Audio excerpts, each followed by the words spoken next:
Welcome, guys. We are super excited about the home ownership mindset today. So we're going to get started in a few minutes, and we'll go from there. Yeah, I'm about to. Okay, cool. I didn't know if you wanted me to start this. I went into my commercial. I'm like, hello. Oh, there you are. I see you. You're entertaining me, so I come up. I am. I know. Hey, hi. Welcome to the Empower Series, everyone. I'm glad you're able to join with us online. We're about to get started, but before we do, I definitely want to thank you and give some appreciation for you taking the time out of your busy lives to be here either in person. If you're here in person, you got some food and some drink. I'm glad you're comfortable. And then if you're at home, definitely get your pens and pads ready. I'm going to put some additional links below as Keyra Ford and Brad share some wisdom with you about preparing to buy a house. But before we get started, I want you to definitely share this with somebody else. No one's going to find out about the Empower Series unless you share it with them. So please take the time and share this link if you're on Facebook or YouTube with somebody in your circle who's even thinking about buying a home. Also, a commercial next month is July. So on July 20th, this is going to be in a link below the video as well. We're going to be walking the Ronald Kirk Bridge. So all of that information will be below. If you come, we are going to be giving away, everybody who comes is going to get a workout mat, because next month is our focus on physical fitness. Yeah, mental fitness as well as physical fitness. So please join us. More information will be provided below. But before we get started again, I want to tell you a little bit about our speaker and why we have speakers and we do the Empower Series. There's a book, if you haven't read it, it's called The Go-Giver. And The Go-Giver has 5 principles to help you achieve extraordinary success.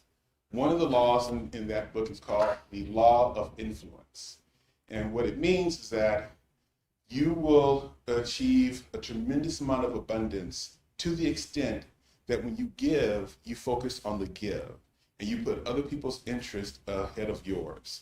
I say that because the Empower Series is all about empowering you. You know, we do workshops every month that talks about visioning and goal setting, to different topics of financial literacy, to preparing to buy a home, physical fitness. Throughout the year, we do different things every month, but the speakers who come are successful professionals in the area that are giving to the community, empowering the community. So we have a real estate agent and a loan officer who are dedicating a portion of their life to pour into the Empower Series community by giving you resources, hope, inspiration, education, and connections to resources to help you manifest this goal that you have to buy a house. So our speaker is a real estate agent. I'm so proud of her. When she graduated from college in 2016, when did she graduate? 2015. She actually came to the Empower Series in 2019 just to say, what is this, right? She came to the Empower Series and she did what I ask everybody to do, to get from the Empower Series what you're supposed to get from the Empower Series. So she's come to multiple events. She is now a real estate agent. In 2016, she actually became a real estate agent. And we had a conversation last month about what she can do to give to the Empower Series. And I'm so glad that she has decided to share her wealth of knowledge to help people develop the right mindset and the right tools to prepare to buy a home, because that is a key strategy to building wealth. So she is passionate about that. I'll let her come up and introduce herself. She'll do a much better job than I can, but I'll tell you right now that she's passionate about helping people use real estate to create wealth. She has a lot of experience in her family who does that, and she was a Dallas Cowboy cheerleader. Yes. So I will let her talk about how she would like to be your real estate cheerleader. Yes. As well. So Thank you. First off, I just want to say this is full circle. So like Clifton said, I did graduate in 2015, and then in 2016, I did get my real estate license, and I just embarked on this journey of helping people confidently invest in themselves through real estate. And so when he said that, I was like, that is exactly what I reek of. I am your real estate cheerleader, and I am the person that wants to cheer you through every milestone in life. So after you buy a house, you can't get rid of me. So I always tell people that, we are locked in for life. So I really, truly love what I do. So I've been in it for almost 8 years. It'll be 8 years in August. And I've helped over 150 plus families buy, sell, or invest in real estate. And so today I have Brad, who is going to help us with getting creative, financing. And then I'm going to walk you through the actual process of buying a home. But we also want to make it a conversation. We don't want it to feel like we're just up here lecturing you, because I feel like what Clifton said, we want you to get out of it what you need out of it. So we want you to interact. We want you to, ask questions, because like we said, we just don't want to be up here lecturing you. So I do want Brad to come up and introduce himself. He's been in the business for 20 years, and he has some amazing, amazing things that will help when it comes to getting finance. Because if you don't have, the pre-approval, the money to be able to buy a home, there's not much I can help with. So I definitely feel like he will walk us through the first part of it, and then we'll take through the whole entire process. And as Keyra said, if you have any questions, I'm going to be monitoring the live chat. So ask your questions through the live chat, your comments, and I'll represent you. Awesome. Thank you. All right, sounds good. I'm Brad Boswell. I'm a loan officer, mortgage loan officer. I'm with a company called Town Square Mortgage. And I normally don't look like I have chicken pox. So I feel like we need to address this right off the bat, for those of you who can see me. Yeah, they probably can't see you in the camera, but. Yeah, they're far enough away, which is good for those of you who are here. I went to the doctor the other day and said, you got these bumps on your face. We can get rid of them. It's no big deal. You'll have little tiny red dots for a day or two. Not the case. not the case. Yeah, so it was a lot worse than he said. But I do look forward to helping you guys out and talking with you today about mortgages, about loans for homes. And I really want to echo what Keyra said. We really want your questions. Yeah. We need your questions. We can't just stand here and talk for however long it's going to be. That'd be boring. Correct. And I feel like you learn by asking questions. And also they say you only remember 8% of what you hear. So write things down, guys. Like that's going to be the way where you can actually implement, because you can go back to it, not just off of your memory. So that's right. And there are tons and tons of mortgage loan programs out there. Just to give you a taste for what's going on, there are programs that'll give you money to help you with your down payment. There are tons of them. There are citywide programs, there are statewide programs, there are county programs. For instance, we're in Dallas right now. Dallas has a program where they give qualified first-time homebuyers up to $60,000. Did y'all hear him? $60,000. And that's the biggest one I know right now for our area. 60 grand is a lot of money. Yes. Irving has a program that goes up to $50,000. Plano has a program that goes to $55,000. And this is money that is given to qualifying first-time buyers. So what does that mean? Well, qualifying, that's a big word, right? You have to qualify for the program. You can't make too much money, but you have to make enough to be able to pay it back. Your credit scores need to be at least 620. They like you to have a little money saved, but not a whole bunch of money, because then you don't need the down payment money. Correct. So there are qualifiers, and it's too much for me to get into in a forum like this. But one-on-one, that's something Keyra and I can help you out with also, and just kind of coach you through the process. And then there are statewide programs. The statewide programs give up to 4% of the sales price. It used to be 5, and then it used to be 3, and now it's 4. They change these things all the time. Well, 4% of the sales price is a lot of money too. It is. Right? Yeah, like take out your calculators. Let's just do 4% of 200,000. Like that's what they'd be willing to give you. We're just going to say 200,000, because I feel like that's a decent number. But a good number. About 350 is probably average home pricing in this area. Well, here's the good news. 4% of 200,000, I can do in my head, because I know 4 times 2 is 8. Yeah. And that means it's $8,000. That you don't have to. So that's real money. Yeah. There it is right there. There it is. Whoop, there it is. That's it right there. Okay, so that's good. And then the other thing that we really spend a lot of time doing as loan officers is we help people and counsel them and really walk them through the process. If they're first-time buyers, we hold their hand. We had one of the people here in person says, I want you to hold my hand. I want you to grab onto it and not let go. And so that's the kind of things that we do to help you in the process. And there are 2 big things that make it a challenge for people to buy a home. The first one is cash to close, the down payment. Well, we just talked about how there are programs to help with that. The second thing is credit. That is the big issue people run into time and time again. Hey, my credit scores are too low. So I'll tell you what most mortgage loan officers do is we have access to some software that'll tell us exactly what needs to be done to make those credit scores go up. And it works really, really well when people do exactly what it says. Correct. You can't deviate. You got to actually follow the instructions. Yeah, that's exactly right. And so here's my short story on that is I had a guy several years ago, and he actually qualified for a loan, but he wanted his credit score higher so he could get a lower interest rate. Okay, higher credit scores means lower rate. And so we ran this software, and it said, go pay your American Express down to an $11 balance. He said, okay. I sent him an email, $11 balance. He said, okay. A couple days later, he called me back and he said, hey, I paid off my American Express. Will you please repull my credit? I was like, no, not $11. He said, no, I paid the whole thing off. That's better, right? We repulled his credit. His score didn't change. I said, dude, $11.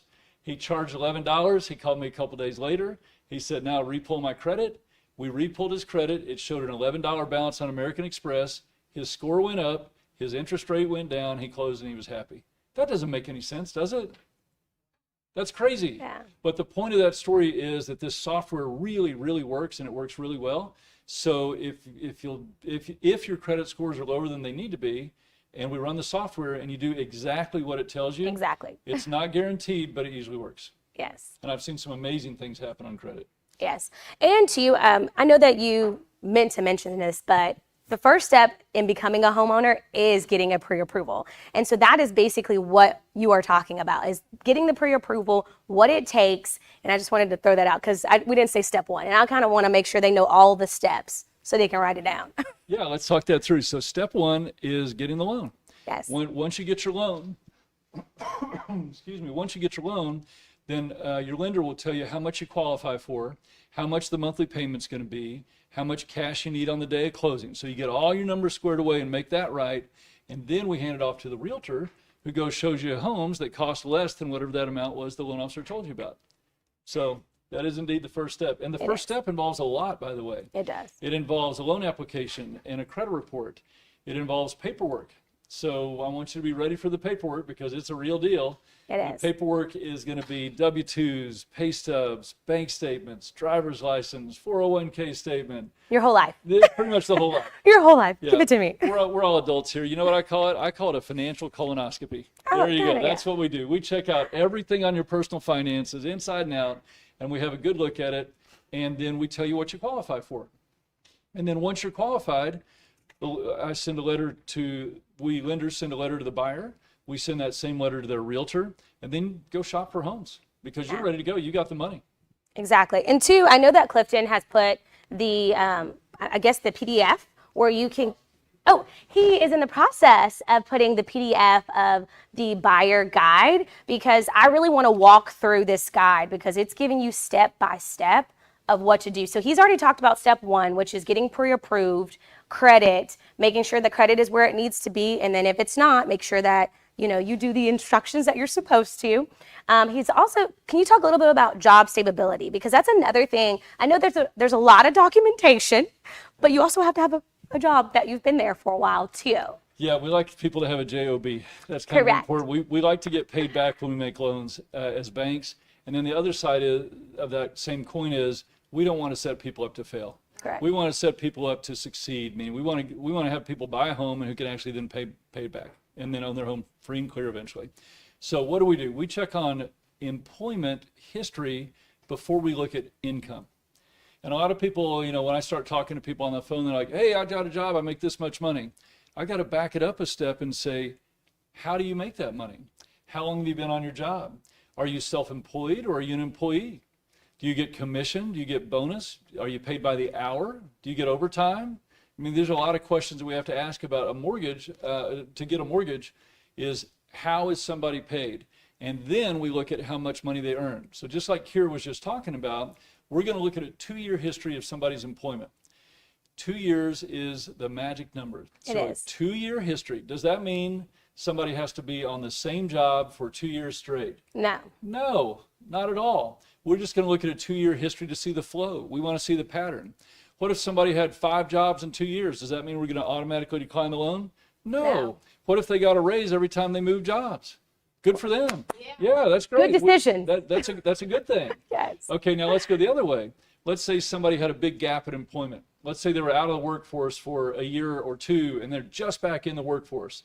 Well, we really would like them to be in the workforce for at least 6 months. And we really don't like more than a 6-month gap in the last 2 years, unless there's a really good reason. Give us a reason, right? We're banks and and we're understanding. We're humans, you're humans, everybody has a story.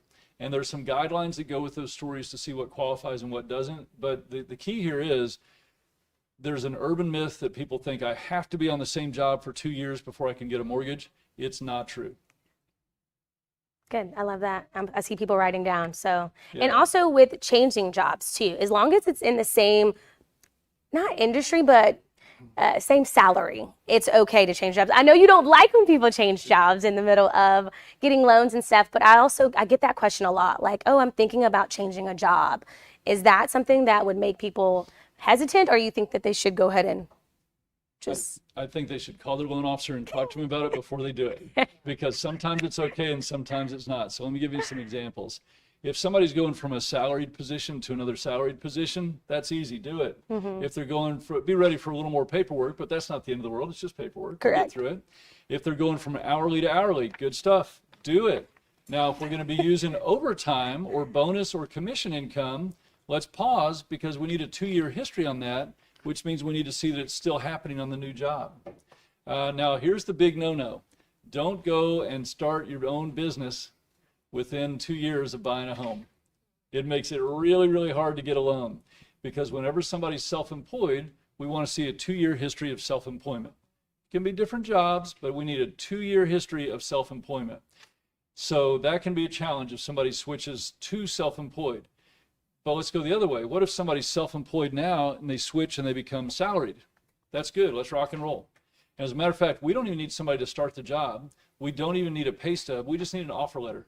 So if we get an offer letter, we're ready to go. Yes. And That's we actually did a YouTube video about college grads, because college grads and high schoolers, you guys can qualify to purchase a house as long as you have an acceptance letter, well, college grads acceptance letter, and you show that you have job history, which is education.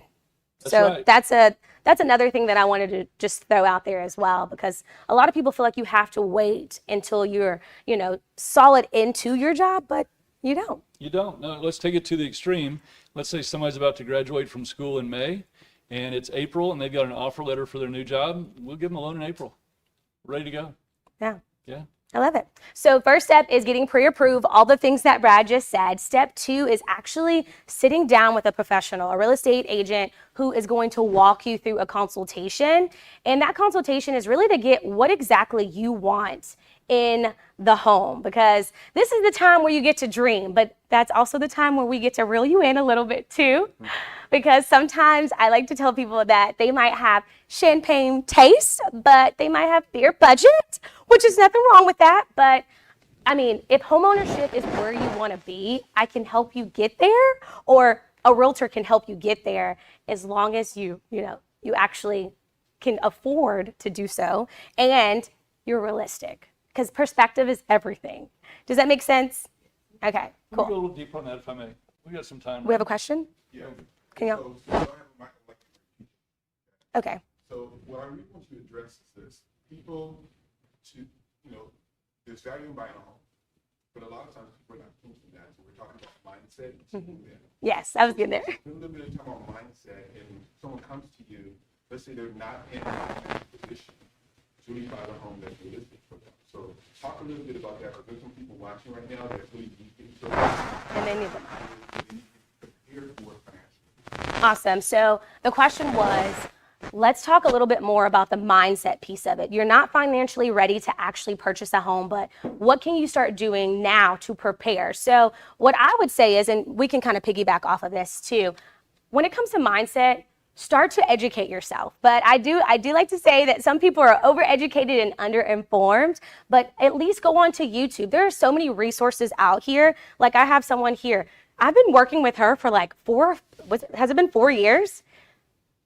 Yes, ma'am. It's been 4 years. She comes to all of my education programs. She's always researching things online. She'll call me and be like, hey, I just found out I can qualify for this type of program. So in the starting point of it, just start to educate yourself, because if you mentally can see yourself there, you can actually achieve it. But it first starts by education, because when you don't have education, you don't know what you're going to do, then you don't have the confidence. Also, with education, that gives you the tools. You also need the skill set. Start to go to networking events, or just realtors are everywhere. Just being honest, we're everywhere. Start talking to a realtor that you like, know, and trust. Create that relationship now so that you can call them and ask them those random questions, because that's exactly what happens. She'll call me and be like, is this program real? Is this a scam? So those are some things that you can start taking to, be having one step forward to becoming a homeowner without actually being financially ready. Do you have anything else to add to as that? you were talking about, I was just sitting there thinking, as far as the mindset of being a homeowner, as far as the mindset of being a homeowner compared to a renter, just think of it this way. Do you want to buy a house for somebody else, or do you want to buy a house for yourself? That too. I mean, I think there's a point where a lot of people get where they just get kind of angry that they're just buying a house for somebody else and just get mad enough to do something about it, which you two are doing and the people watching are doing. And I commend you for that. So good job for that. The other thing is, and I don't have a chart to go straight to on this, but just speaking of the numbers, I saw a chart a while ago that showed the average net worth of a renter at age 65 and the average net worth of somebody who bought a home when they became 65. age 65. Yeah, it's night and day. So just the numbers are, and the net worth is dramatically different for people who own compared to rent. The other thing is there's this pride of ownership. You can do whatever you want to do. You can paint the walls. You paint the walls some crazy color, go do it. Nobody's going to stop you. You want to turn up your music? Turn it up. You have a dog in there, a cat in there, whatever it's going to be, just do it. It's up to you. Nobody's going to tell you no. It's your home. And I think there's a real pride of ownership that comes with home ownership also. And I always try to remember that when I'm talking to people, I'm helping them with a mortgage for a home, not a house. It's a home. It's a big deal. It's where families will be raised. It's where memories are going to be made. Bingo. And I'm well aware that's very, very kind of corny. I acknowledge that. It's not corny. But it's what it is. It's how it is. It's how I feel about it. And there we go. Yeah, I'll leave it at that. I'm going to piggyback off of that too. When he said the pride of being a homeowner, you could also leverage being a homeowner. And I know Clifton kind of touched on it in the beginning when he was introducing me. I grew up where both my parents had a property. They bought a property and they were able to leverage that property and use the power of real estate to then go buy commercial property. So I think sometimes we just get in the mindset of I don't know if I want to be a homeowner, but it's like this home ownership can open up your world to a business venture that you could start because you have leverage of an asset. When you're a renter and you're leasing a property, you don't have real equity unless you have stocks. Now, if you have stocks, great, but there's just true pride and true power of leverage when you become a homeowner as well. So is there any other questions over there? Okay, we can do them here. Yes, I do. Everything. Oh, sorry. Everything that you were saying is basically what my goal is. My goal is to actually build legacy wealth. Yes. I do have children, and I do want to pass along that to homes. them. The thing is the income that I currently have matches how much the monthly mortgage is. So for someone like me who is in that, situation, how can we potentially become homeowners? Good question. So basically what you're saying is budgeting. Yes. Does your budget match what you actually want? And is that what you're asking? So if we know that we have to, thank you. Okay. We know that we have to be able to qualify for the home. What if we qualify to get a home, but as far as being able to afford the monthly payments for it, how can people like us still purchase homes when the average amount is $2,000 per month for a mortgage? So are we saying that in order for you to buy a home, you have to make over $2,000 a month. Like you can't make $2,000 a month and own a home. Correct. You Yeah. know, like that's what I'm asking. And what I would tell you is invest what you can afford. Right now, get into it. Like if it's a condo, like not all mortgages are at $2,000. So you can find homes that are lower in monthly payment. Of course, that's more of a financial part. He will walk you through your budgets and hey, you can afford this amount and this is what your monthly will be. Because a lot of people, you're marrying the monthly rate, the monthly payment versus the actual price of the home. The only time that the price of the home matters is if you're paying cash. Does that make sense? Because you're paying that cash immediately right then versus your monthly. So you can touch more base on that because that's more of a financial question. Yeah, let's do it. Okay, that's a great question. And that's something I think you'll find lenders are consistently sensitive to. We're aware of that. And we want to get you a home that works for your budget. What happens with most people is that we get them approved for an amount up here, but their personal budget is down here. And so we don't want to push people to go buy up here, but we talked about earlier, we don't want to set them up to fail. We want something that works for your budget because you might have some bills that we don't count as a bill. You just mentioned you had children. We don't count child care as a debt unless it's a VA loan. And child debt is high. It's a big deal. It's very expensive. It's not Daycare? part of yeah. Yeah, it's up there. Sorry. Oh yeah, it's up there. Yeah, it's expense. hundreds of dollars before you even start thinking about it. Doggy daycare too. Yeah, yeah, that's right. Let's not forget about that. Well, if you have a house, you can move them at the house, right? Yes, the fur babies. It's a fur real babies thing. are a big deal. Okay, so let's put some numbers to it. There's a rule of thumb out there that I call the 1% rule. And what it says is that the monthly payment will be approximately 1% of the sales price. So what I mean when I say monthly payment, I'm talking about the PITI payment. You ever heard that expression, the PITI payment? It stands for principal, interest, taxes, and insurance. PITI. Now I'm gonna make this a little bit corny, but you'll remember it, okay? It's the PITI payment is called the pity payment. We pity you because you have to pay it for 30 years. 30 years. Okay? So now you'll remember it, and I apologize, okay? So that's how that goes. Here's the cool thing about that PITI payment. The principal and interest portion, meaning just the mortgage, meaning not the taxes and insurance. Taxes and insurance can change over time. They'll probably go up. That's what they do, okay? They will. Principal and interest portion of that mortgage, if you get a fixed rate mortgage, which most people do, that portion of the payment will never ever change. It's been my experience that rent goes up pretty much every year. All right? That mortgage payment will be the same for 30 years. Never change. Taxes and insurance can change. Principal and interest never changes. So what I'm telling you is... Emphasize that one more time because I think sometimes people forget that. Okay, the principal and interest portion of a mortgage payment on a fixed rate mortgage Will not never changes. Almost everybody's doing a fixed rate mortgage. So just think in your mind, your payment on the mortgage itself will never change. The taxes and the insurance can change. They will go up. Yeah, They're gonna property go up. taxes. Yeah, and insurance is going to go up too. That's just what they do. Which makes your monthly go up, which means that we need to continue to make more and more money We hope so. each year. Yeah. So here's my story on the taxes and insurance. When I bought my first home, which was in 1989, I bought a home in Plano.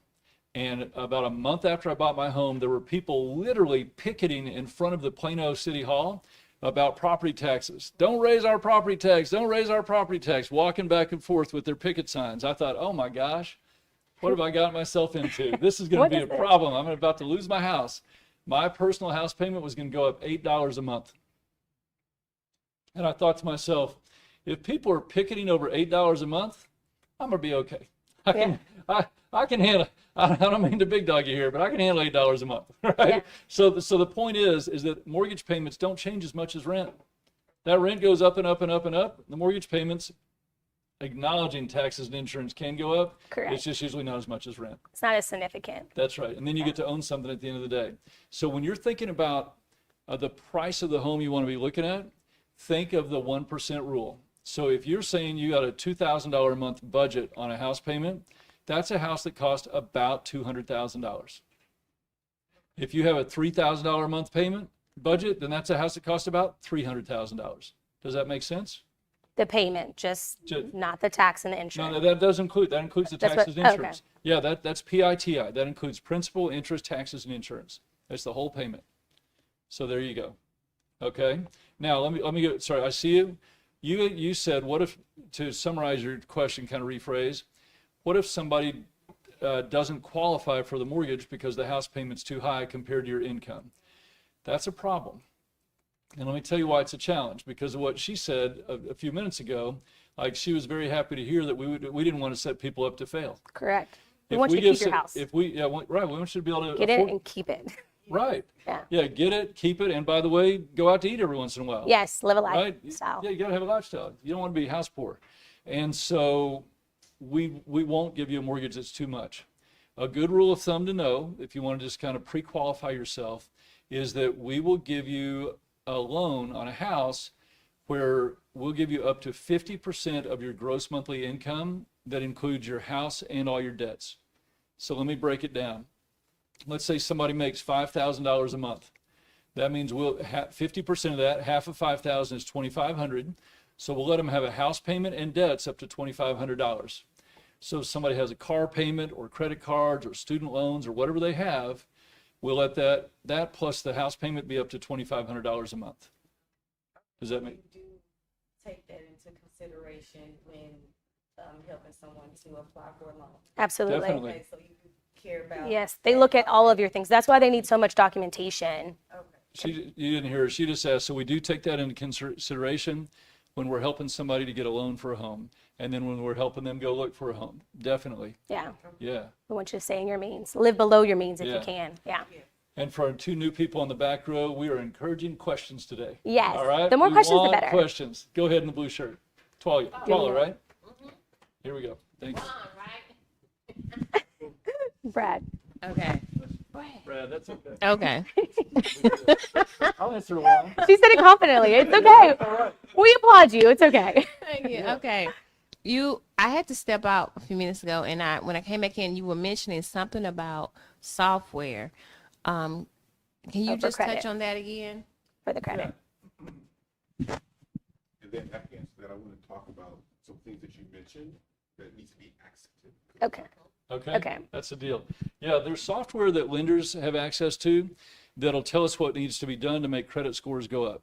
Has anybody here ever been on a free credit website and it'll say something like, pay down the balance on this credit card today and your score will be 12 points higher in 2 weeks? You guys seen that on a free credit website?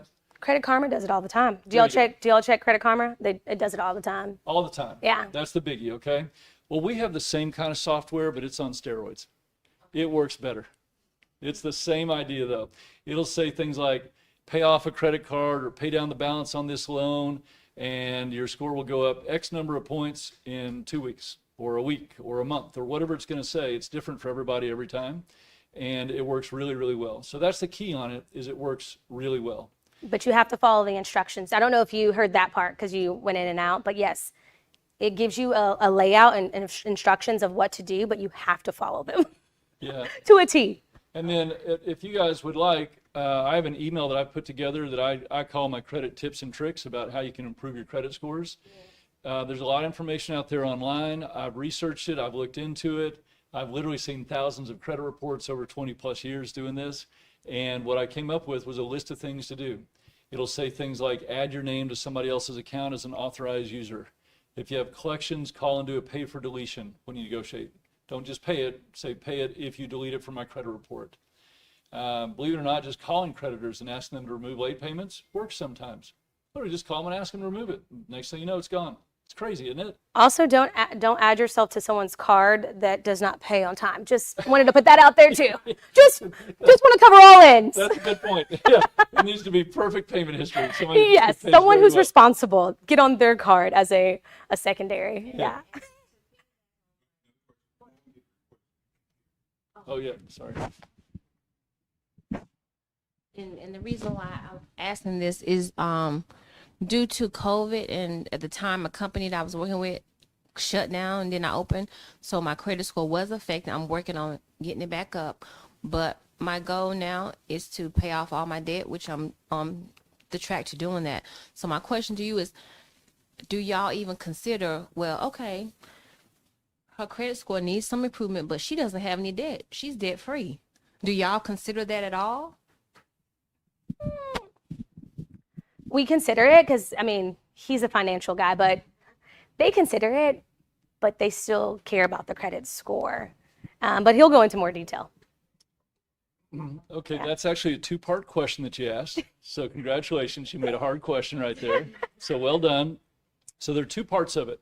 The first part has to do with the debt to income ratios, and the second part has to do with the credit score. And everything has to be right before we're going to approve a loan. First of all, the credit score. And every loan program has its own different credit score requirements. Some of them are 620, some of them are 580, some of them are 550. And I've heard that there's some banks out there going down to 500 credit score. Where I work, our minimum is 550, okay? So the credit score has to be above the minimum for whatever program you're trying to do. So if you're trying to do one of those down payment assistance programs I mentioned a few minutes ago, you need a 620 or above. Yeah. Okay? No joking, no kidding around. You could make $1 million a year. You can have $1 million in the bank. If you don't have a 620 credit score, no loan. You just don't qualify for, you just don't qualify. But you will. If you're in that scenario, there'll be a way to figure it out. We'll help you get your score up if all that's going on. Yes. And so the point there is credit scores have to be above the minimum, period, end of story. And then the other part of the question would be the debt to income ratios. Remember how I mentioned that you could borrow up to 50% of your gross monthly income? So your bills can be half of your income. Well, if you have no debts, that means you can get more house. Yeah. So it definitely helps you on that. There you go. Which is exciting. Does that make sense? If you want more of a house, but more of a house means more money.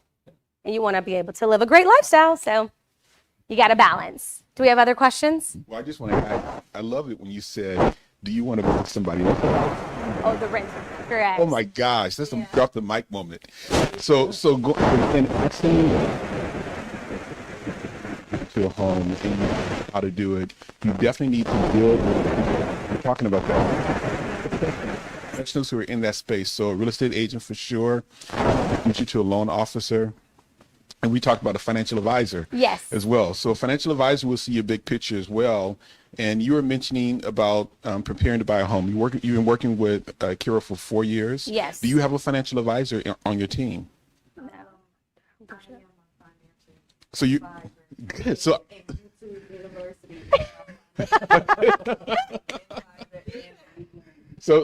you know, I was talking to an attorney about a legal matter and whether I should use an attorney, and she said, you know, they say like a doctor would not operate on themselves, and an attorney should not be their own attorney. A financial advisor, not be their own financial advisor.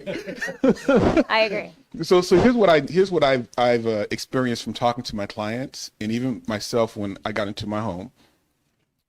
First off, we have goals. We all have goals and aspirations for things that we don't have today. So building a team with professionals that can help you achieve that before you really are ready for it is so critically important. And people don't think, sometimes they start talking to you right when they want to buy a home this month. Yeah. So if you can start building those relationships in advance, that's very important. And then you also mentioned the fact that you may want to buy a home that's at this level, but your finances are saying that you're right here. Well, that means you're at a level. So here's what I would say. So sometimes when I'm meeting with clients, the first conversation is about, we need to increase your income, right? We need to do some things to put you in a mindset of creating more income. And an equation that I would like you to take note on. Your compensation will always be related to the quality of service that you give, the quantity of service you give, and the attitude of which you deliver it. So if your income is not where you want it to be, sometimes my conversation with my clients is, let's see how we can put ourselves in a position to increase our multiple sources of income. It might mean buying real estate investments at some point at a price that is affordable, that you can rent out and create more cash flow. And we've talked about that. So there's a number of different things that you can do, or even your first house may not be your ideal house. A lot of the people that I talk to who are ultra high net worth, when they first started, they talk about the times that them and their spouse lived in a shoebox and they just pinch pennies. Yes. And so wherever you start, you just got to start. Exactly. Invest where you are. And that's what I keep telling people. Invest where you are. I know we want the $1 million homes one day, but you have to invest now to be able to get there.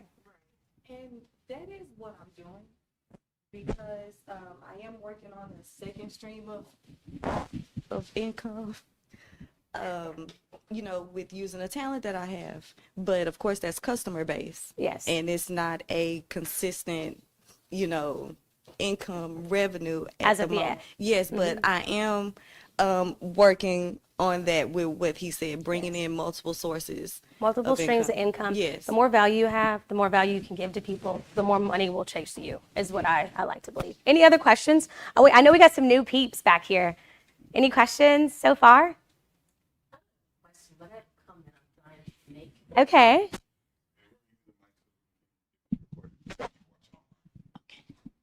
I was very blessed to build my forever home a couple of years, 2018. Congrats. And thank you. And one of the things that I always tell people that helped me that I didn't hear a lot is saving is so important, because once you get in, you got your down payment, you've got so many unexpected things that you don't know about, that next year the property taxes are going up.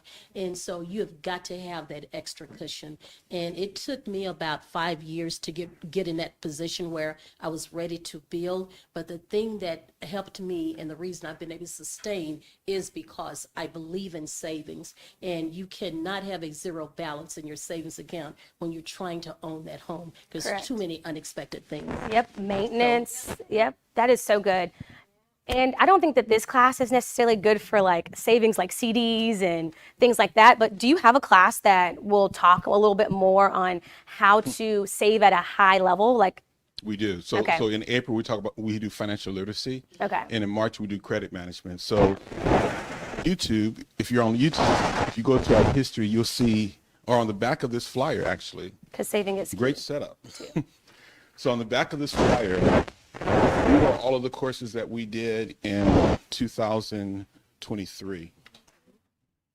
And so we start with visioning and goal setting. So it might be your goal is to get into a home.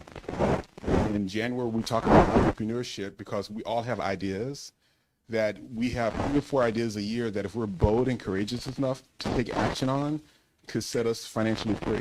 correct. In March, we talk about literacy. In May, we talk about finding scholarships for college. And then in June, we talk about home ownership. Because this is home ownership month too, by So the way. I every don't know if month- y'all know that. So every month we deal with a topic. And to your point about savings, there's a statistic that shows that only the U.S. saves around 7% of their income. That is not enough. In the financial services industry, we're not paid to work with people who don't save.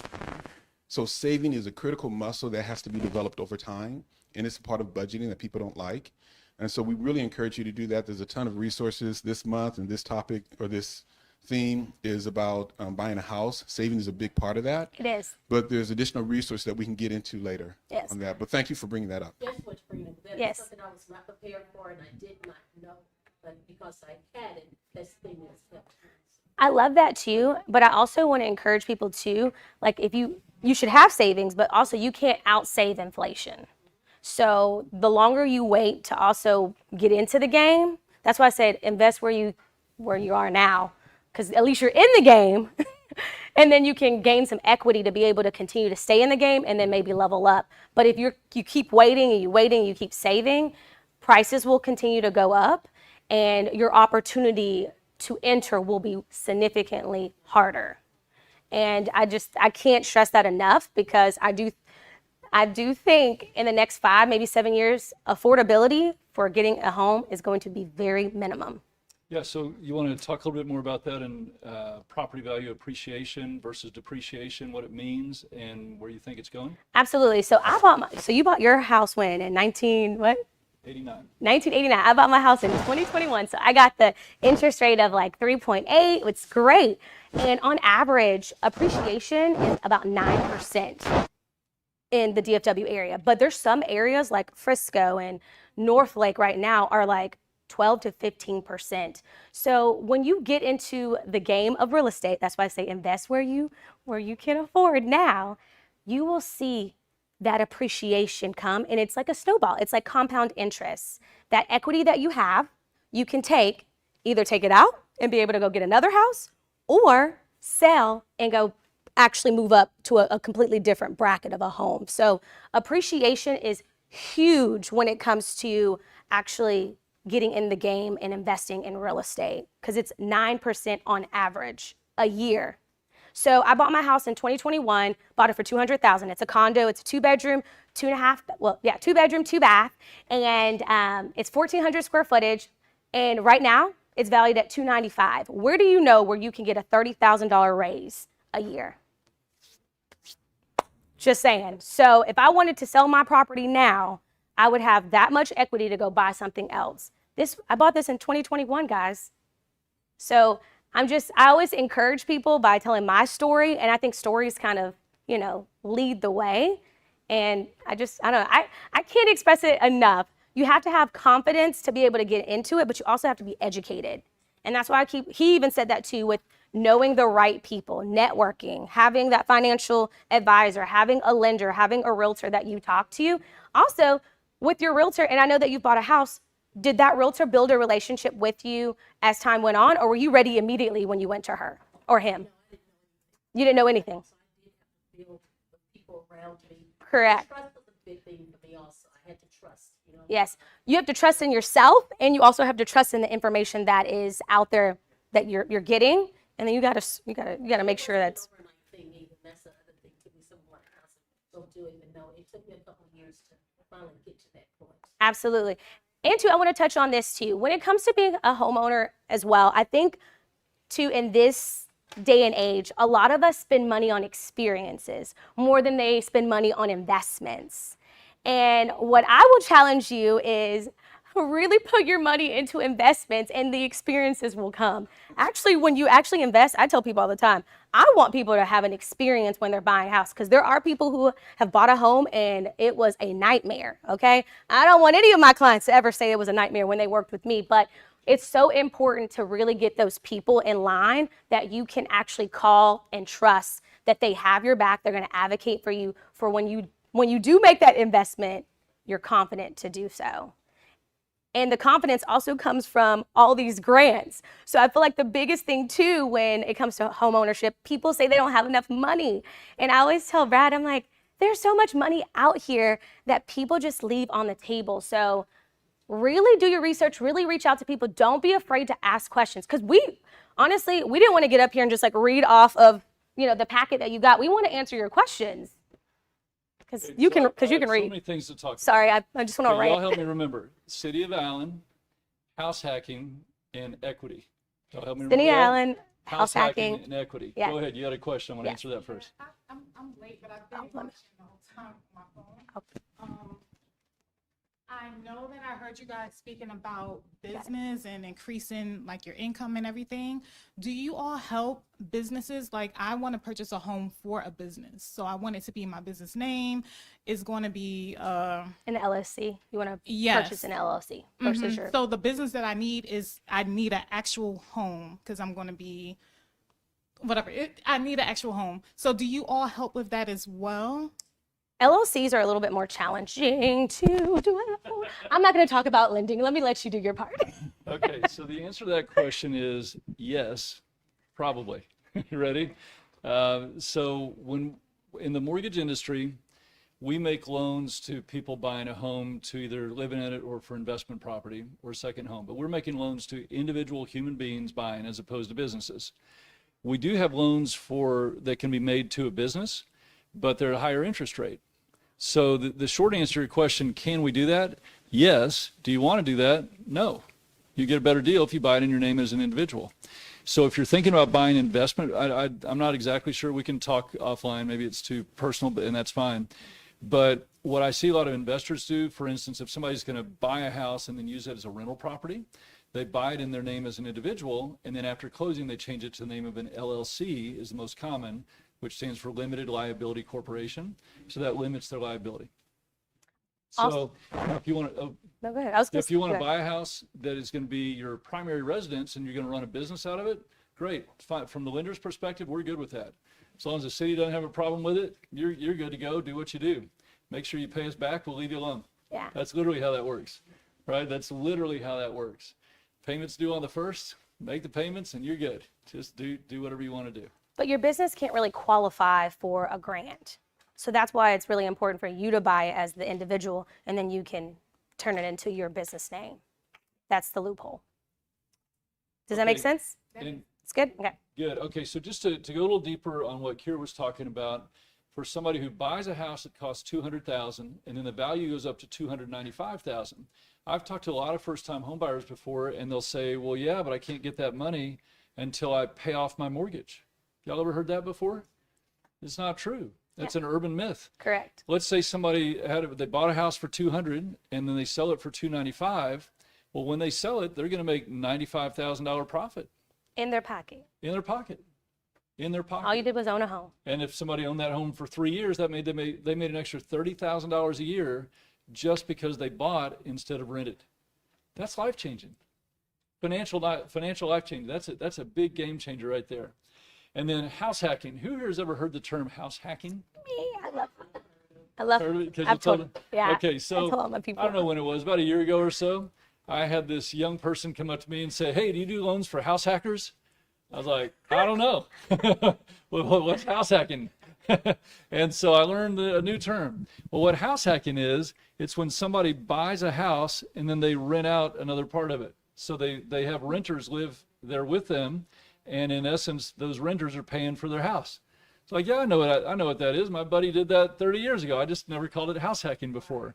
And so quick side note, this guy was a couple years older than the rest of the friends, and he bought a house, and he had his friends come rent rooms from him, and they made the mortgage payment. And we had some really good parties. So, I mean, it all worked out pretty well. Okay, everybody was happy. Yeah. Okay, but now here's a more modern day House. acceptable to most people house hack. What if you go buy a duplex and you live in one side and you rent out the other side, or you buy a triplex or a fourplex? As long as you live in one of those units, you can rent out the other ones, and you can still buy that place as a primary residence. As your first time home. As a first-time home, Which is as a primary residence, right, compared to investment properties. So what's the advantage there? Well, a primary residence has lower down payment, lower interest rates, and is easier to qualify than investment. Investment properties, higher down payment, higher interest rates, harder to qualify. Yeah. And so you can actually become, I love the look on your face right now. Wheels are turning, aren't they? I have another question. You do, that's what that was? I thought, oh man, I gave her an idea she likes. That's what I was hoping right there. Okay, what's your other question? You can finish Oh, yeah, it. go That ahead. has nothing to do with that. It was. I'm finished. So I'm a veteran as well, and I know that there are I guess loans for veterans. yes. Now, if I take one out, can I also take out a regular loan, or are you going to look at me like, well, you haven't even paid off the first loan and you're trying to take out another loan to get another house? How does that look? Ooh, I have a story about this. So I was dating a guy who was a veteran. Yes, thank you for your service. Yeah, thanks. And you can have 2 VA loans at once. Yes, because Go ahead. because he bought 2 homes in 2 years. So they do have to be a certain amount of distance away from each other, but I'll let you explain the loan part of it. There But you go. it's- All right. You can have 2. Yeah, so as somebody over here said, thanks for your service and thanks for yours too. We got another veteran in the room. How many veterans do we have here today? yeah, how many veterans? Dion's a vet. I did not Yeah. know that. Okay, yay. The things you learn, huh? Yeah. Yeah, so the first thing is there are loans for veterans called VA loans. It's the best loan there is. Period, end of story. It's the best loan, as it should be, because Uncle Sam is very heavily in the mortgage business, very, very big in the mortgage business. And Uncle Sam says to veterans, hey, thank you for serving. I'm going to give you a good deal on a mortgage. And man, does he give a good deal on a mortgage. It's a 0 down payment loan. You don't need any money to buy a house with a VA loan. It has low interest rates. Yes. It has low fees. It has easy qualifications down to a 580 credit score. It's just period, end of story. It's the best loan there is. The best Okay. loan. And so I Seriously. love helping Lucky you. veterans out. I love doing VA loans. And could you do a house hack on a VA loan where you go buy a duplex and let somebody rent the other side? Yeah, you can do that.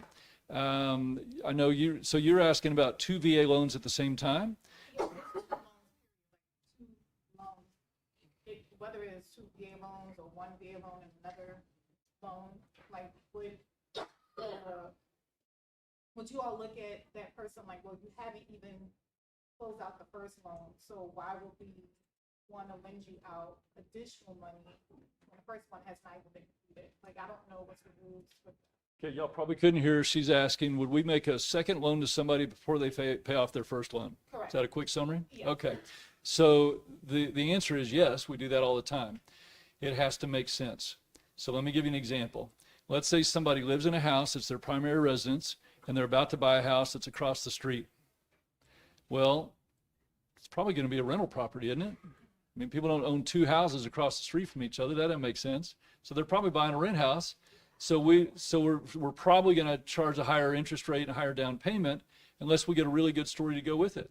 Correct. So now let's say again somebody owns a house and they're going to buy a house across the street. Well, since they bought that first house, they've had 4 kids.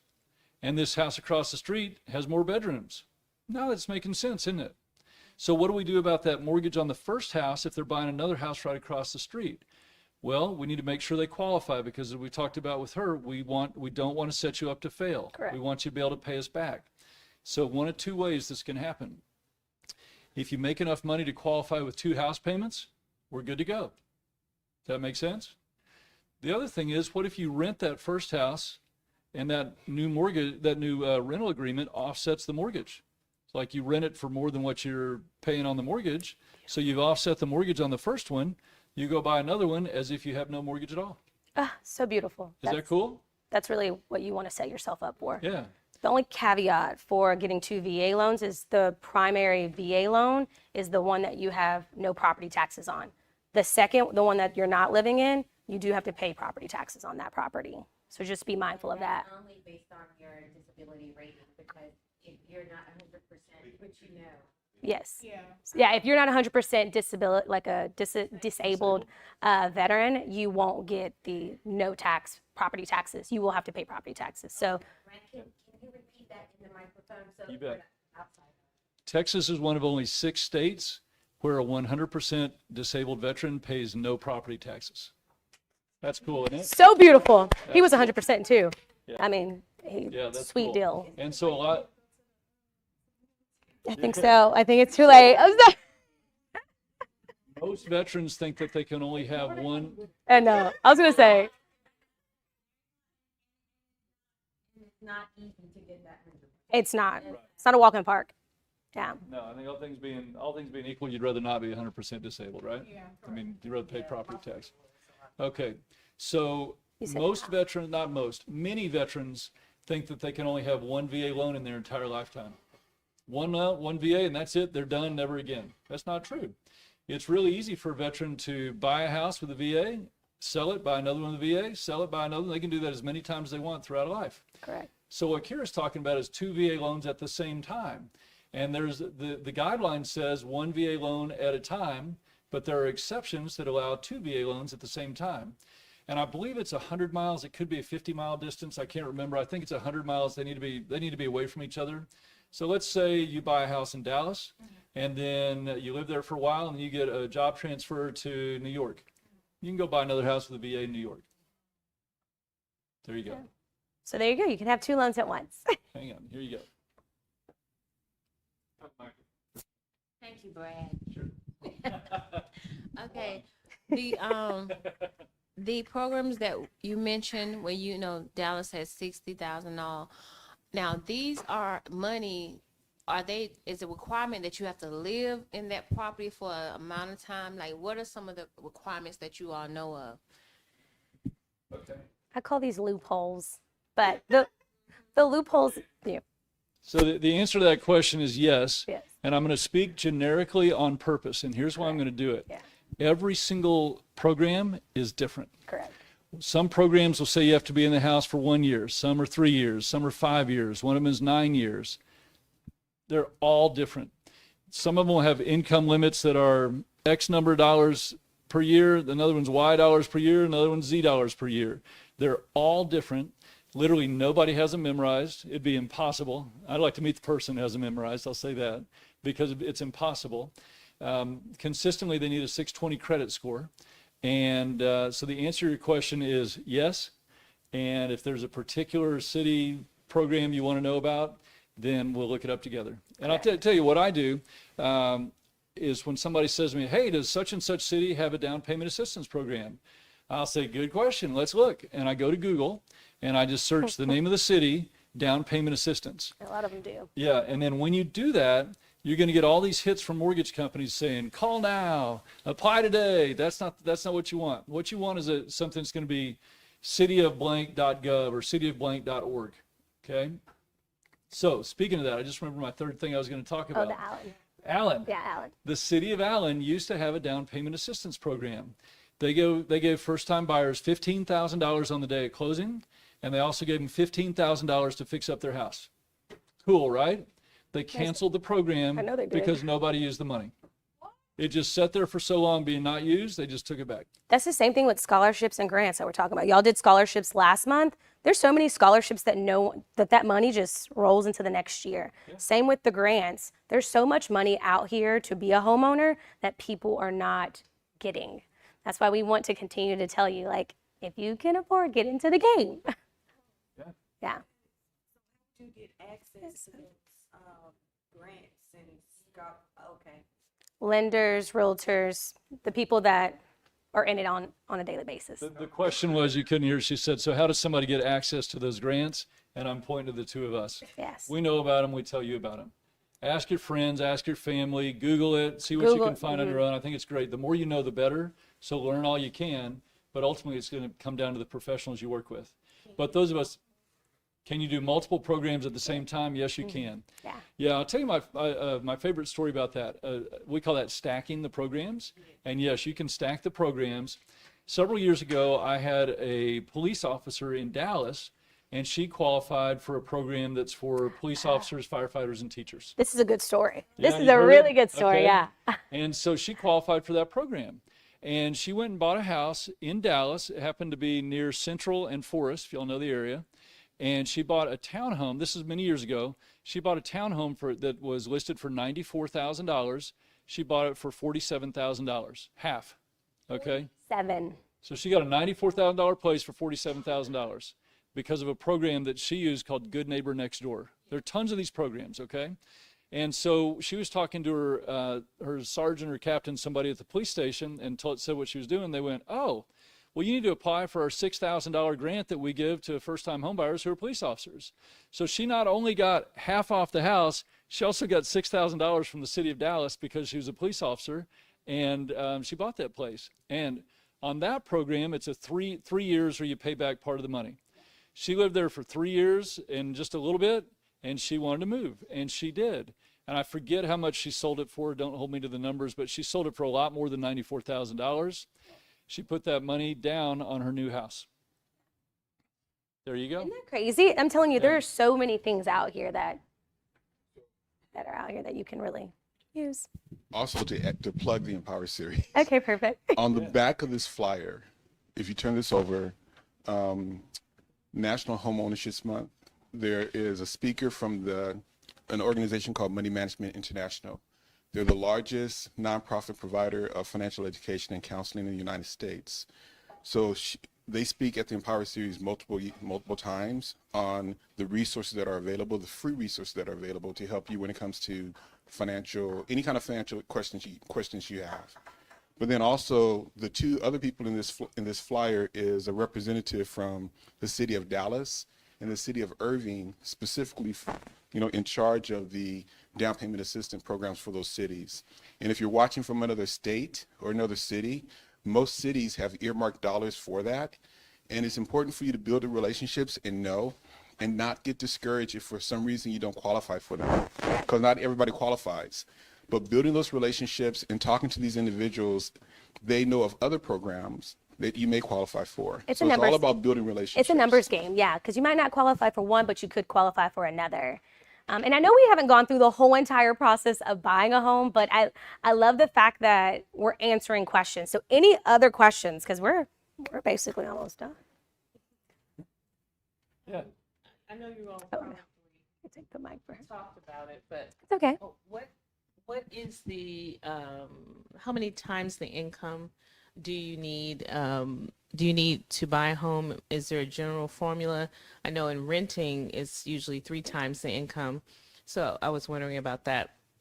But also now with the DFW prices being so high, that's what scared, because I don't see anything under really $300,000 when I look at homes. They're out here. They're just in the boondocks, and you got to be okay with living there for a couple of years. Okay, because that's what I was. Yes, they're further out. Okay, you talking about Forney or Heartland? Or I mean, further than that? there's that's east. They're all different ways. Waxahachie, you have some Fort Worth. Fort Worth to me is the most affordable area to go and buy, being a first-time homeowner. Oh, okay, because so that's what giving me anxiety is that the prices. I mean, just in 2015, you could get a nice house for 170,000, and then now everything is so high. So that means your income has to be higher. It does. And your income to debt ratio. So that's what I was wondering about. So what's the formula Great question. when it comes I'm to going to answer your question, and I'm going to tell you my story about buying a tree. So help me remember buying a tree. Okay? Here we go. So I'll forget if you don't help me. So her question was, what multiple of income do we use to determine how much somebody qualifies for it? I get that question a lot. A lot of people want it to use it because it's easier than what I'm about to tell you. But it unfortunately doesn't work because it doesn't factor in debts. So let me give you an example. Let's say you want to buy a house and you have no debts at all. And let's say I want to buy a house and I've got a car payment and student loans and personal loans. I got a boat, I got a motorcycle, I got all these debts. We have very different numbers that we'll come up to based on just, even if we made the same amount of income, you can qualify for a lot more than I can because I have tons of debts. Okay, so here's how we really do the formula. And I think you weren't here when we went over it before, and that's just fine. You weren't either. Is we're going to let you borrow round numbers up to half of your gross monthly income. So all of your debt will be half of your gross monthly income. And that varies a little bit program to program, but that's a nice, easy, round number way to do it. And when I say all of your debt, that would be your new house payment plus debts that show up on your credit report and child support.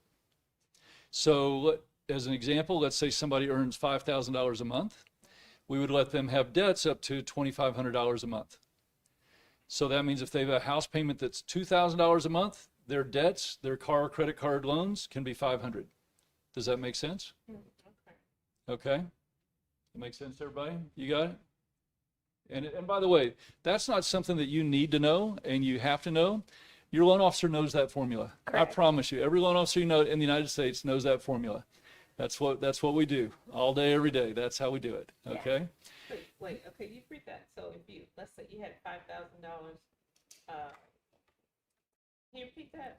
If you have $5,000 a month in income, so somebody makes $60,000 a year, they have $5,000 in income. We do everything monthly in the mortgage world, by the way. Right. So if somebody makes $5,000 a month, we'll let all of their debts be $2,500 a month and still give them a loan. So if they had a house payment that was $2,000 and then debts of $500, they're good to go. Does that make sense? A total debt of $500. Yeah. Makes Okay, sense. good on that? Okay, so here's my story about buying a tree. And I say this because I don't know if y'all heard her, but she was saying just a minute ago how just a few years ago she could find a nice home for $170,000. And today that same home's going to be $300,000. Okay, that's appreciation. That is big time and that's real. Yeah. And so this is something Keyra talked about also with where she lives personally, how much it's gone up, $30,000 a year.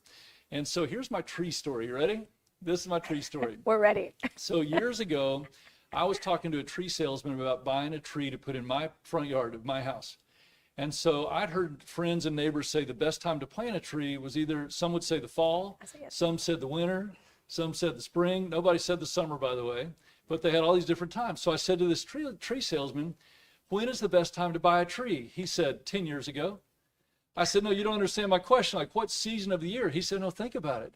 If you bought a tree 10 years ago, that'd be a big, beautiful tree by now, wouldn't it? It's like, well, yeah, it would be. And so you want to know when the best time to buy a home is? 10 years ago. 10 years ago. Yeah. And then 10 years from now, you know the best time is going to be, they're going to look back and go, man, now is a better time. So property values are not guaranteed to go up. They go up sometimes, they go down sometimes. But let me tell you something about the Dallas-Fort Worth market. It's as good as it gets for real estate. Y'all remember when the whole real estate market crashed in 2007, 8, 9, and 10? And places like California and Arizona, Nevada, they were dropping their value. The value of their home that people bought, it was dropping 20 and 40% in a year. Like the home just lost value. You want to know what happened in Dallas, the DFW area? we dropped like 1%. Basically nothing We happened. maintained, We yeah. maintained. And then since then, the values have gone up. They've been very strong. So just on the number side, the reason to buy a home is you'll just be wealthier. Who talked about building wealth? You did. Yeah, Building both of them. legacy wealth. This is the way that most people do it in the United States, is in real estate. Financial advisors come in and they help out with the investments also. But real estate, for most people, the single biggest financial investment they make, for the vast majority of people. It's a big deal financially. And then for those of you who weren't here, it's also a very big deal emotionally because it's a home, not a house. Yeah. There we go. I love it. Any other questions? I feel like there's all these lender questions. I'm up here just being cute, being like, what else? He'll answer them all. I'm more interested about the grants and the scholarships. Well, because that stuff matters. Fill out those applications. Just great. You're done. Okay. I don't personally help you fill out the grants. I know about them, and then I put you in touch with the lender that will be the person that will help you get the grants and actually apply them for whatever you So let's decide to talk buy. about how we do that. So let's say you're talking to a realtor, and that realtor, and you decide you'd like to go buy a new home. Well, you need to get with a lender first to make sure you qualify. And so then the steps would be with a lender is usually just a phone call. For starters, just call them on the phone and talk to them. And then you'll fill out a loan application online usually. And then that lender will pull your credit. And then that's where the work starts for the lender. So here's the way I look at it as a lender. I need 2 hands for this. Ready? Sure. I look at it as a lender that in the back of my Oh, that's all right. okay, I'm sorry. In the back of I my didn't know mind, you yeah. Okay, in the back of my mind, I've got all these mortgage programs and the guidelines and the requirements, like the debt to income ratio and the different cities and the states and all these different programs are in the back of my mind. And then at the front of my mind, I have the borrower's information.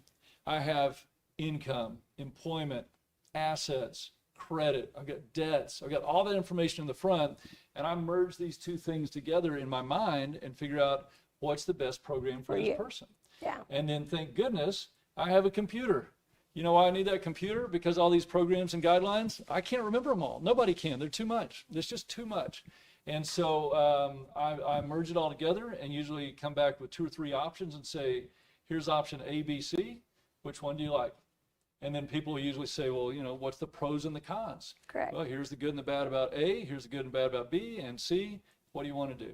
And by the way, about 99.9% of the time when I do that, my clients will choose the exact same program that I would have chosen for them. It becomes very obvious. My guess is when you deal with people with investments, it happens the same type way. Yeah. People figure it out and make the same decision a professional would. It's usually, my point in saying that is, it's usually just painfully obvious which one is the best deal for you. There you go. All right. Talk about real estate. There we go. I'm talking too much about mortgages. Well, I mean, I feel like we're kind of done now. Well, good. So I have a polling question. Okay, what's the polling How many question? people have a financial advisor? Raise your hand.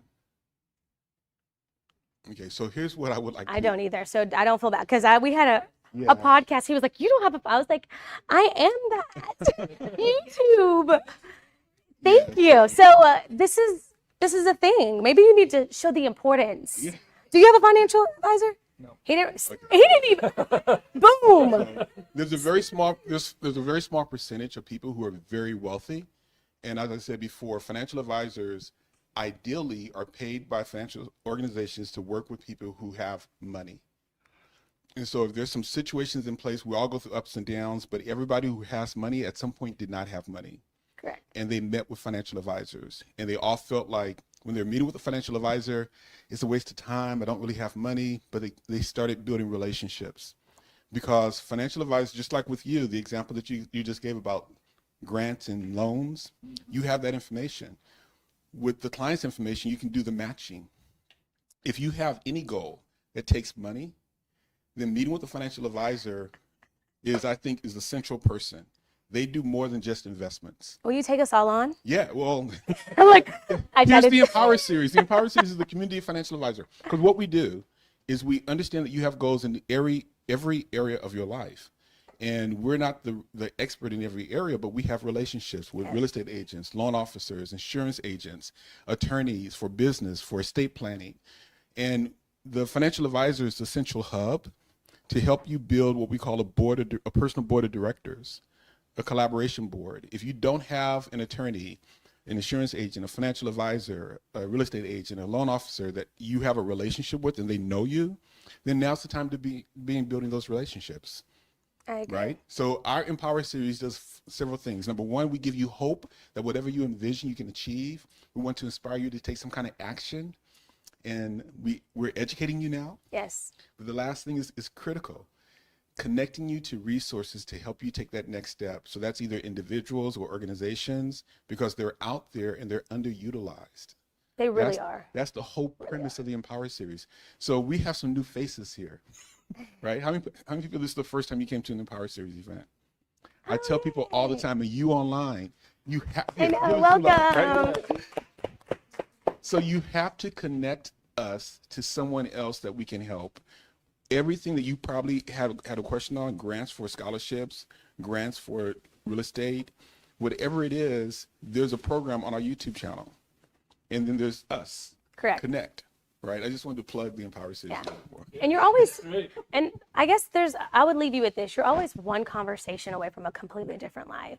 So get out and talk to people. Like, you would be surprised that people just don't ask questions. We don't have that kid-like curiosity, and y'all can tell I still have that kid-like curiosity, but a lot of us adults have lost that spark. So I would challenge you guys, get out here. If you want to learn about something new, ask some questions to that professional.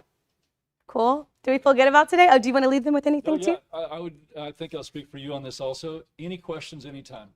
Correct. Anything you need to know, just let me know. Like Keyra and I will be more than happy to help you. There's one Absolutely. right there. Yes, Brad, you mentioned you want to send something in the email. Oh, the credit. Oh yeah, the credit. Yeah, if you like what I call my tips and tricks on improving credit, I have my cards are right there in a stack. You can just email me or text me and give me your email address, and I'll be glad to send them to you. Or we'll send them. So you gonna do it? We'll send it to you, Cliff. There we go. I'll have them send it to Okay, you, and then you great. can send it to everybody. Let's say it, because we got people online. Okay. What's your email address? My email address is what's on my card? I have a couple of them. Is it B Boswell? I want to be consistent. Okay. Yeah, use bboswell@tsmlending.com. That's BBOSWEELL at T like town, S like square, M like mortgage, Awesome. LENDING.com. Yes, and it's also in the packet too. So he has all his information, his numbers, same with mine. So if y'all have questions, please ask us. We're here to help, truly. Okay. Oh, okay. Does the online audience have any questions? Because we haven't gotten too many from them. We've gotten a lot from you guys. Do y'all have any additional? Okay. Cool. That's the deal. Go ahead. Well, I had a question for you. Yes, ma'am. About building a house as opposed to a new home or a new build, and the pros and cons. Because I have heard about some houses in Frisco, new builds that have cracks, within a year. Some brand new homes that have foundation problems. So, great question. So the question was, what's the pros and cons between a new construction and a pre-owned? What I like to say is new construction, it's new, so no one's lived in it. So people like that. She built her house from ground up. She liked the fact that she could pick at all the things, and she felt very involved. However, with new construction, you don't necessarily know the property taxes too. So I always advise my clients to save an additional $500 a month through that first year. Because the next year, pick-a-boo, property taxes are going to be realistic then, and you want to make sure you're prepared to be able to take on that increase. Another thing with new construction, you get a little bit more incentives. So right now, new construction, they're giving you a little bit more when it comes to like closing costs, and they'll pay for title. But sometimes that stuff is just rolled into the loan. It looks great to you, but in the back end, sometimes it does cost more. Now, a pre-owned home, I like to call it a pre-loved home. Someone has lived in it. So that means it has a little bit more character maybe, or a little bit more things you have to fix. So just being, realistic with it. She also said something about savings. If you're buying a pre-owned home, I really advise people to have a little bit more savings, because things will come up with maintenance and things to that extent. But also, a pro with a pre-owned home is the area is mature. You have more trees. Sometimes in new construction, all the houses kind of look the same. And I have some clients that are like, I don't want to live in a cookie cutter home or area. I want more character. So you do get a little bit more character with a pre-owned home. Also, the property taxes are already kind of somewhat set. So you're not having to save as much additional as you would with new construction as you do with pre-owned. But now you need to continue to save, but it's not as big. Does that make sense? And the inspection is important. The For home both. Yes. Yeah. And making sure, because I've had some situations where the inspector was kind of in with the real estate agent and really didn't tell the people what was really wrong with the home. Really? Yeah. That's surprising because the inspector works for you. They don't work for the realtor. We will refer you. I will refer my clients 3 inspectors, and they're working for you. And also just be mindful when you get an inspection, they're there to tell you what's wrong with the house. But you also have to know what to expect from an inspection. And there's going to be some code things. If this is a pre-owned home, all the codes are not going to be up to this date.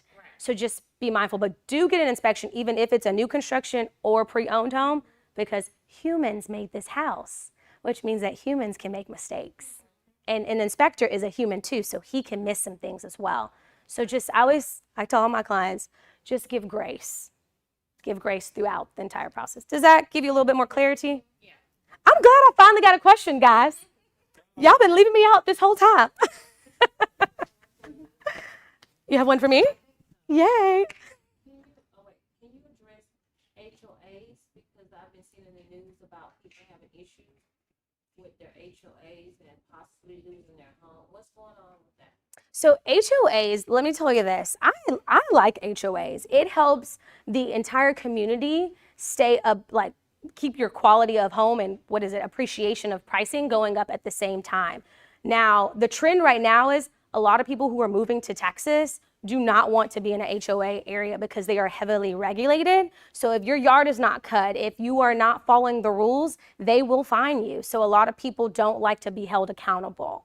So that's what a lot of people are getting upset about, or they don't want to pay HOA fees because it is an additional fee that you have to pay along with your mortgage.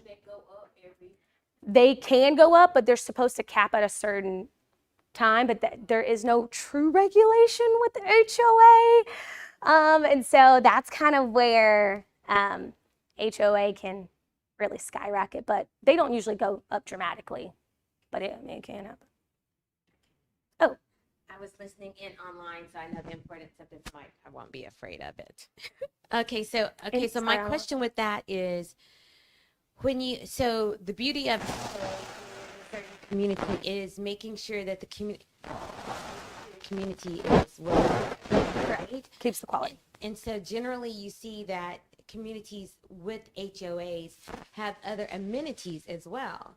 Pools. So you have the pool, you have sometimes tennis court, basketball court, Event space. Media room, those kind of things.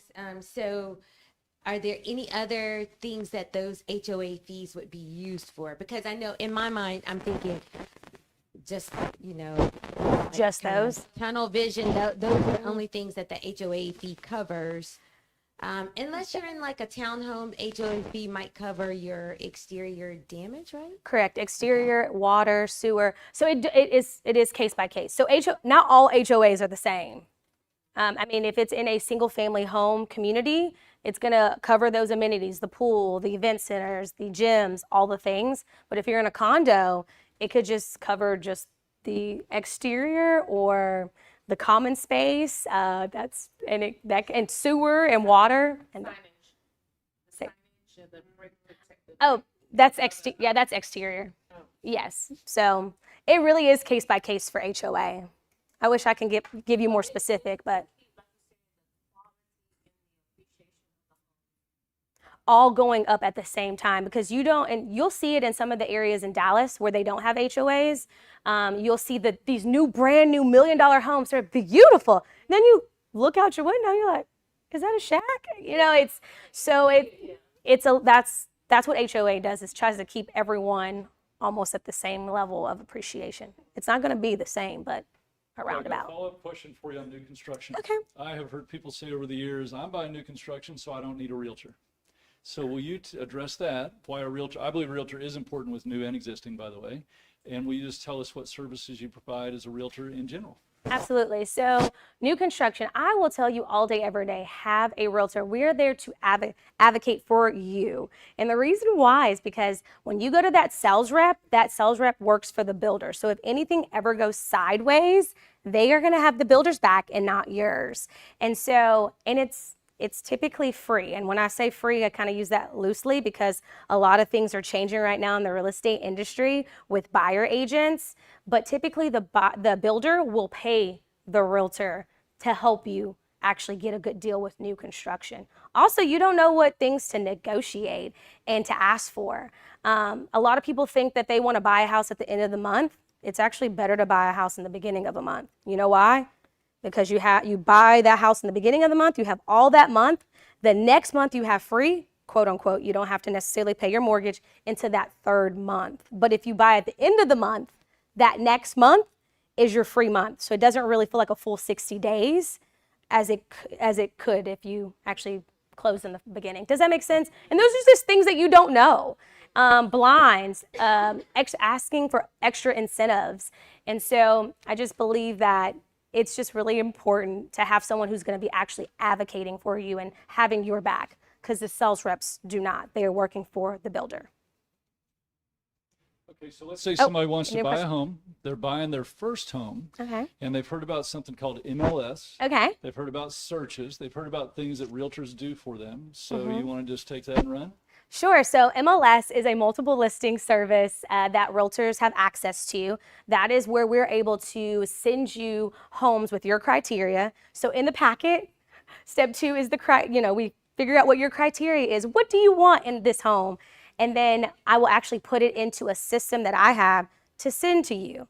And then we will actually go looking for homes. So a lot of these homes you will see on Zillow, but there are additional things when you work with a real estate agent like me. And I don't want to sound like I'm self-promoting because I don't want to do that. But with working with Keller Williams, let me just say Keller Williams, we do have like off-market properties that we get access to be able to also present to you guys that a lot of other companies do not have. So there's just a lot of things when it comes to MLS and portals and working with a real estate agent that actually advocates for you and has your back and is educating you through the process. Services. Mm-hmm. Yes. Yes. And honestly, in the first quarter, 29% of homes were sold off market. So they never even hit the market. You're going to start seeing a lot more of that. That's why it's going to be very important to work with a realtor, because you're only going to see a certain amount of homes. So, yes. Questions. Yes. One is, in picking a real estate agent, if someone doesn't have a real estate agent, what should they look for in a real estate agent? Not just here, but people online are asking. So generically, how do they go about finding one? So when you're picking a real estate agent in general, you want to, one, make sure that they're an expert. So know how long they've been actually in real estate, but not just in real estate. How many deals have they been doing? Because there's a lot of people who will say, I've been in it for 50 years. And you're like, well, I don't ever see you marketing. You're kind of a secret agent. So actually, like, know their expertise, make sure that they have local knowledge. They actually know it's a seller's market or a buyer's market or a balanced market. Can they explain that to you? And then the most important one is communication, because like I said, I am your real estate cheerleader. I know I'm not for everyone. When you work with me, I'm going to be very like, hello, yay, very excited. You want to pick an agent who meets you where you are, someone that you want to talk to, because like I told you about her, we've been working together for 4 years. Sometimes it's not going to be just 60 days before you buy a house. So you want someone who you actually like. I know that doesn't seem like something to think about, but communication is big. So if you like text messages or emails, so make sure y'all's communication form is the same. And what would be my last one?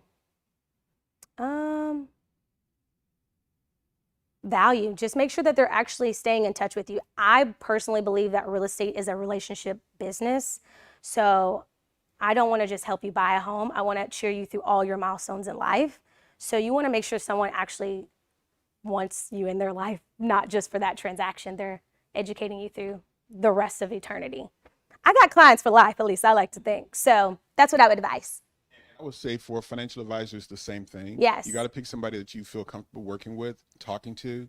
Not every financial advisor is for a person. Correct. If you don't have anybody that you're talking to, you might want to go to a workshop and start with the person who's leading the workshop. Or if you have somebody in your circle that you know, maybe ask them for a referral. So that's the first question. The second question is, Referrals are good. are there any programs for elderly people wanting to buy a house, like for those people who are like maybe 75 years old or so? He's back in the game. He's like, oh, give me the mic. Yay. Yes, is the answer to that question.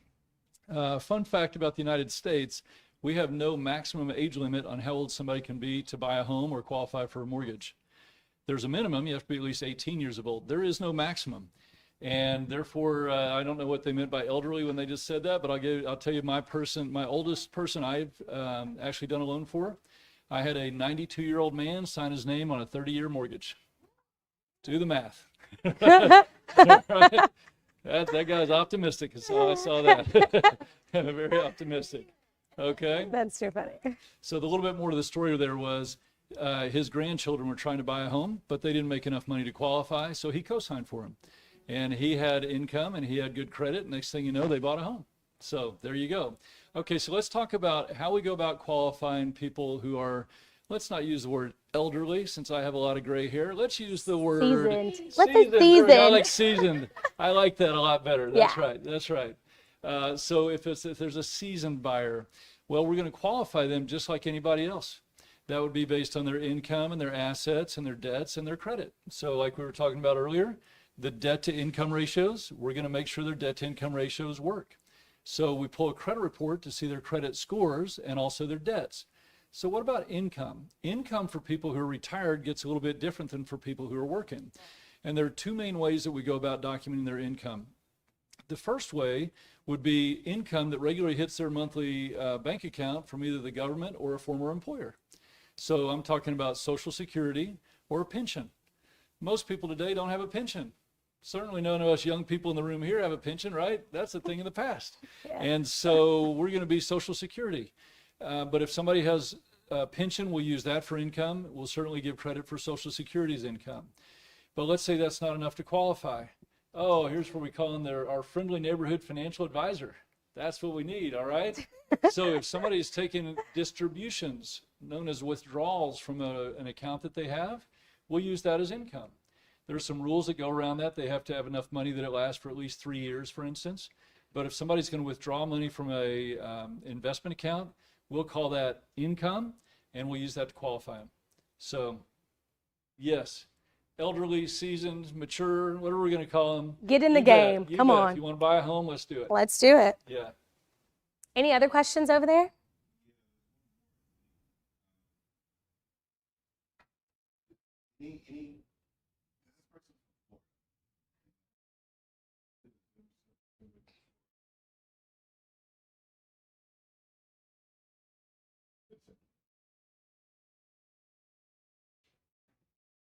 I've got one.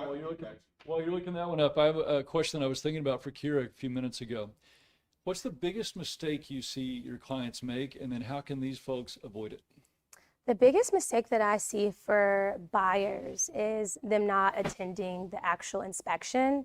So a lot of people, they're working, but I think it's so important for you to actually go and meet the inspector, them show you the things that are wrong, because sometimes we start to think everything on the list that the sellers need to fix, and there's really just probably a few. And when you see those things, they might be like a Home Depot fix, you have a little bit more of a peace of mind to move forward. So attending the inspection is big.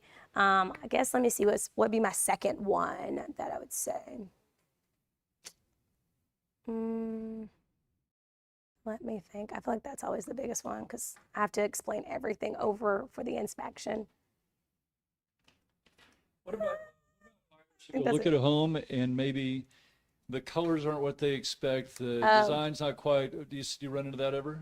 Yes, you really have to. It's so important for the consultation to sit down with the realtor and actually talk about what your desires are. Because I always say, what are your top 5 needs? Did y'all hear me? Needs, not wants, needs. And out of that 5, I also go through and say, what are the 3? Like you cannot live without. And that's what we look at when we walk into a house. If it has those 3 things, you should be willing to make an offer on a property, because just like no man is 100%, no house is 100%. You do have to add your own spice. Not necessarily true. Oh yeah, because Brad, how long have you been married? I've been married 36 years. Okay, so your That's wife, right. yeah, And she's she did not laugh at me when I went to the doctor the other day and did this to my face. she's So like, there you go. what's going on? So I always say, as long as you find an 80% of a home, you can add that 20% of spice. I think sometimes we get caught up in like perfection. We have to also realize we're not perfect, and nor will your house be, but you can create it to be perfect for you. Do you happen to have a strong opinion about a corner lot versus not having a corner lot? And then also open floor plan versus not open floor plan? All of those are case by case scenarios. I personally love corner lots. To me, those are more premium lots. It's easier to sell if it's not by a main road. And I just think that corner lots people desire because they don't have a neighbor on one side.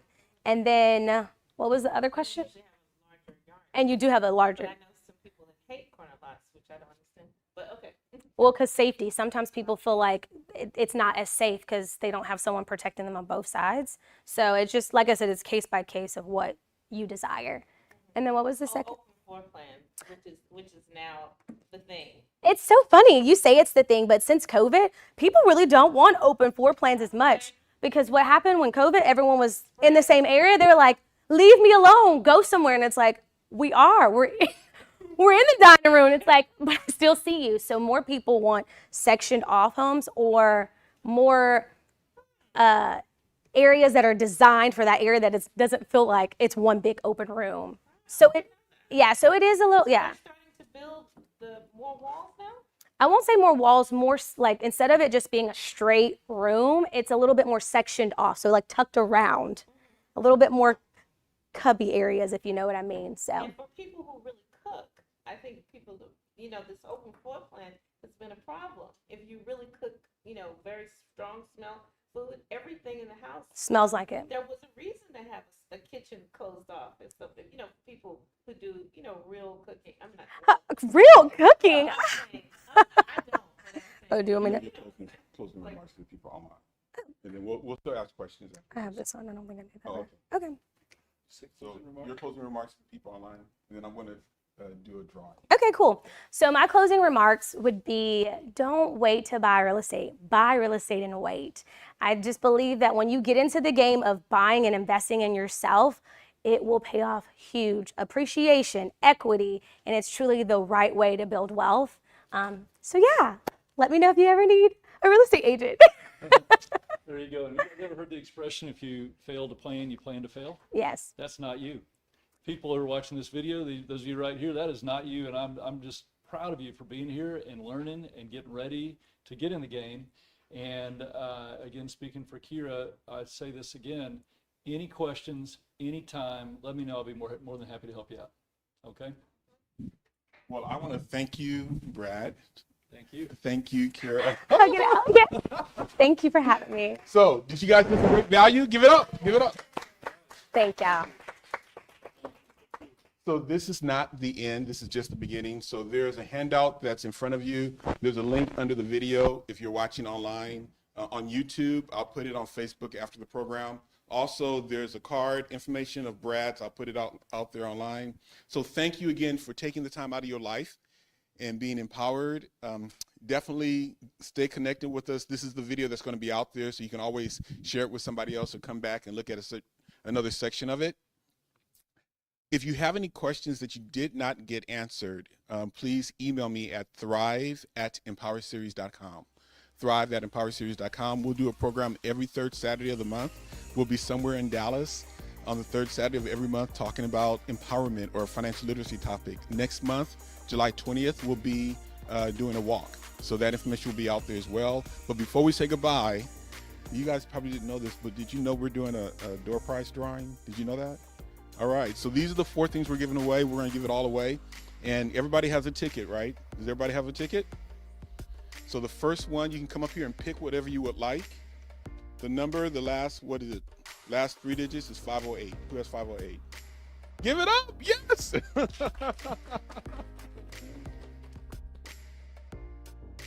So you can pick either one of the 2 mats everybody's going to get one of the 2 mats when we work out next month. But come on up, and you can pick the iced tea maker or the waffle maker.